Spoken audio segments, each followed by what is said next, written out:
Hello all welcome back to my channel Siri creations. ఈరోజు వీడియోలో 1 kg చికెన్తో బిర్యానీ ఎలా ప్రిపేర్ చేయాలో చూద్దాం. బిర్యానీ అంటే ఇష్టపడిన వాళ్ళు ఎవరుంటారు చెప్పండి. ఇప్పుడు రెస్టారెంట్లో కాకుండా రెస్టారెంట్ స్టైల్లో చికెన్ బిర్యానీని మన ఇంట్లో ఎలా తయారు చేసుకోవాలో చూద్దాం. ముందుగా ఒక 1 kg చికెన్ అయితే తీసుకొని దాన్ని శుభ్రంగా వాష్ చేసేసి మనం ఏ గిన్నెలో అయితే ప్రిపేర్ చేస్తామో బిర్యానీ ఆ గిన్నెలో వేసేసుకొని దాంట్లో కారం అయితే యాడ్ చేసుకోవాలి.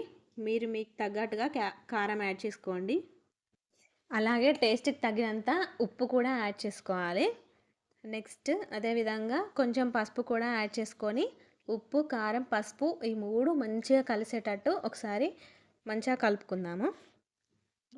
అండ్ ఈ ఉప్పు, కారం మీరు తీసుకున్న చికెన్ క్వాంటిటీ బట్టి మీరు తగినంత వేసుకోండి. నెక్స్ట్ అవన్నీ కలుపుకున్న తర్వాత దాంట్లో కొంచెం అల్లం వెల్లుల్లి పేస్ట్ అండ్ 2 టేబుల్ స్పూన్ల ధనియాల పొడి అండ్ 1 టేబుల్ స్పూన్స్ ఆఫ్ జీలకర్ర పొడి కూడా యాడ్ చేసుకోవాలి. అండ్ అలాగే ఒక నిమ్మకాయ కూడా వేసుకొని కలుపుకోవాలి. అండ్ ఈ నిమ్మకాయను ఎక్కువ వేయకండి, మరీ పుల్లగా అయిపోతుంది. చిన్నదైతే మొత్తం వేయండి, పెద్దదైతే హాఫ్ సరిపోతుంది, లేకుంటే మరీ పుల్లగా అయిపోతుంది. మనం తీసుకున్నది 1 kg కాబట్టి చూసి వేసుకోండి.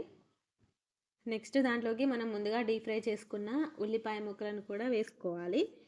అండ్ ఈ ఉల్లిపాయ ముక్కలు కూడా ఎక్కువ వేసుకోవద్దు, అంత తీయగా వస్తుంది.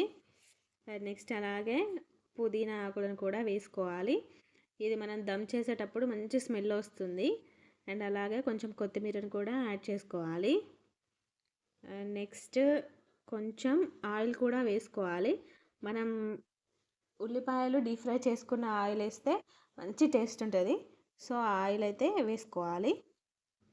ఆయిల్ వేసుకున్న తర్వాత మొత్తం అంతా కలిసే విధంగా ఒకసారి కలుపుకొని ఫస్ట్ మనం మసాలాలు అన్నీ పట్టించిన తర్వాత లాస్ట్లో అయితే మనము పెరుగు అయితే యాడ్ చేసుకొని మళ్ళీ ఒకసారి కలుపుకోవాలి.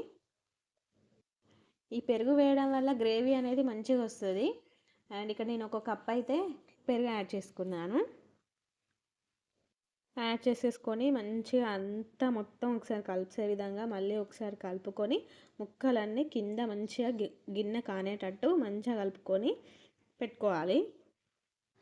నెక్స్ట్ ఇప్పుడు బిర్యానీకి రైస్ ఎలా ప్రిపేర్ చేయాలో చూద్దాము. నేనైతే ఇక్కడ బాస్మతి రైస్ తీసుకున్నాను. 1 kg చికెన్కి 3/4 kg బియ్యం అయితే తీసుకున్నాను. మీరు 1 kgకి 1 kg రైస్ అయినా తీసుకోవచ్చు. అండ్ నెక్స్ట్ వాటిని మంచిగా శుభ్రంగా వాష్ చేసుకొని 3 times వాష్ చేసుకొని పెట్టుకోవాలి. నెక్స్ట్ మనం రైస్ ప్రిపేర్ చేయడానికి ఒక గిన్నె తీసుకొని దాంట్లో వాటర్ వేసుకోవాలి. వాటర్ ఎన్ని అన్ని అని క్వాంటిటీ అయితే లేదు, బియ్యం మంచిగా ఉడికే విధంగా వాటర్ అయితే తీసుకోవాలి. నెక్స్ట్ దాంట్లోకి వాటర్ మరుగుతున్నప్పుడు బిర్యానీకి కావాల్సిన సుగంధ ద్రవ్యాలు లవంగాలు, దాల్చిన చెక్క, అనాస పువ్వు, జావిత్రి, షాజీరా, మరాఠీ మొగ్గ, బిర్యానీ ఆకు, బఠానీ ఇవి యాడ్ చేసుకున్న తర్వాత కొంచెం ఆయిల్ కూడా యాడ్ చేసుకోవాలి. అండ్ నెక్స్ట్ దాంట్లో కొంచెం ఉప్పు కూడా యాడ్ చేసుకోవాలి. అండ్ ఈ ఉప్పు మన వాటర్లో ఎంత వేయాలి, ఎంత క్వాంటిటీ వేయాలో తెలియదు కదా. సో ఎలా అంటే మనము వాటర్లో ఉప్పు వేస్తే అది కొంచెం టేస్ట్ చూస్తే మనకు చప్పగా ఉందా లేక ఉప్పు కరెక్ట్గా సరిపోయిందా అనేది తెలుస్తుంది. నాకైతే కొంచెం చప్పగా ఉంది, సో నేను మళ్ళీ యాడ్ చేసుకున్నాను ఉప్పు. అండ్ నెక్స్ట్ దాంట్లో 2 పచ్చిమిర్చి కూడా యాడ్ చేసుకోవాలి. నెక్స్ట్ బియ్యం కూడా యాడ్ చేసుకోవాలి. అండ్ మనం తీసుకున్న గిన్నె చాలా పెద్దగా ఉండాలి. అండ్ వాటర్ కూడా ఎక్కువ క్వాంటిటీలో తీసుకోవాలి. అలా తీసుకుంటే రైస్ అనేది మంచిగా మనకు ఉడుకుతుంది. అండ్ ఇప్పుడు వాటర్ ఎంత వేయాలి, ఉప్పు ఎంత క్వాంటిటీలో వేయాలి అని అయితే తెలిసింది కదా.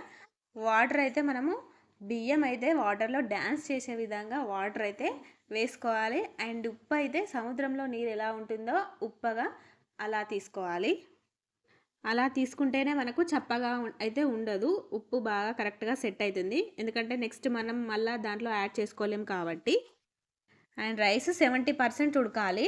మనం ఇట్లా చుంచినప్పుడు రైస్ అనేది విరిగిపోవాలి. అండ్ మనం బాస్మతి రైస్ తీసుకున్నాం కాబట్టి అది ఎలా ఉడుకుతుందో ఎలా తెలుసుకోవాలంటే బియ్యం అనేది వంకరగా అయిపోతుంది. అలా అయిపోతే మనకు ఉడికిందని అర్థమైపోతుంది. నెక్స్ట్ ఇప్పుడు బిర్యానీని ఎలా దమ్ చేసుకోవాలో చూద్దాము. చికెన్ కూడా మంచిగా మ్యారినేట్ అయిపోయింది. నెక్స్ట్ దాంట్లోకి మనం డీప్ ఫ్రై చేసుకున్న ఉల్లిపాయ ముక్కలు, పుదీనా, కొత్తిమీర వేసి అండ్ నెక్స్ట్ ఉడికిన రైస్ని కూడా వేసుకొని ఒక లేయర్ వేసుకొని కొంచెం ఫుడ్ కలర్ కూడా వేసుకోవాలి. అండ్ ఈ ఫుడ్ కలర్లో కొంచెం పాలు వేసుకొని కలుపుకొని అయితే నేను వేసుకున్నాను. నెక్స్ట్ 1 లేయర్ వేసిన తర్వాత సేమ్ అదేవిధంగా మళ్ళీ ఉల్లిపాయ ముక్కలు, కొత్తిమీర, పుదీనా, కలర్ వేసి మళ్ళీ రైస్ కూడా వేసుకొని మంచిగా మూత పెట్టేసుకొని దమ్ చేసుకోవాలి.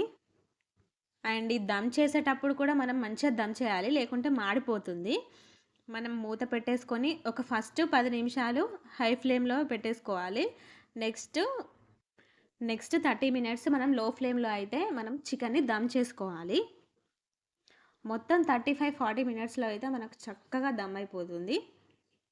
రైస్ కూడా పర్ఫెక్ట్గా ఉడికిపోతుంది అండ్ మాడడం కూడా అస్సలు మాడదు. ఒకసారి మీరు వీడియోలో చూసినట్టయితే మాడడం కూడా మాడలేదు. చూసారు కదా బిర్యానీ చేయడం ఎంత ఈజీయో. సేమ్ ఇదే ప్రాసెస్తో మీరు కూడా మీ ఇంట్లో ట్రై చేయండి అండ్ ఎలా వచ్చిందో కామెంట్ చేయండి. ఫస్ట్ టైం చేసే వాళ్ళు కూడా ఈజీగా తయారు చేయగలుగుతారు. అండ్ ఇంకో టిప్ ఏంటంటే మనము ఉల్లిగడ్డలు వేయించేటప్పుడు వీటిని వాష్ చేసి వేయిస్తే అవి ముద్దలాగా అవుతాయి. సో మనము మంచివి తీసుకొని మనము బ్యాక్టీరియా ఉందని దానిపైన బ్లాక్గా ఉందని కడిగి మనం వేయించినాం అనుకో అవంతా ముద్దలాగా అవుతాయి. సో మంచిగా తీసుకొని మంచిగా వేయించండి. అండ్ ఇంకో ముచ్చట ఏంటంటే మనము రైస్ ప్రిపేర్ చేసేటప్పుడు 70% ఉడకాలి అని అన్న కదా. సో అది దాంట్లో ఉడికిన తర్వాత దాంట్లోనే ఎక్కువసేపు ఉంచితే అది మెత్తగా అయిపోతుంది. ఆ వేడికి ఆ ఆవిరికి అది మెత్తగా అయిపోతుంది. మనం తొందర 70% ఉడికిన తర్వాత తొందర తీసేసి మనం దమ్ చేసుకోవాలి, లేదంటే అదంతా మెత్తగా అయిపోతుంది. ఇది నా పర్సనల్ ఎక్స్పీరియన్స్ కాబట్టి నేను మీతో షేర్ చేస్తున్నాను. చూసారు కదా రెస్టారెంట్ స్టైల్లోనే ఇంట్లోనే హోమ్ మేడ్ బిర్యానీని ఎలా తయారు చేసుకోవాలో. ఈ వీడియో కనుక మీకు నచ్చినట్లయితే లైక్ చేయండి, షేర్ చేయండి, కామెంట్ చేయండి అండ్ మరిన్ని రెసిపీస్ కోసం నా ఛానల్ని సబ్స్క్రైబ్ చేసుకోవడం మాత్రం మర్చిపోకండి. Thanks for watching this video.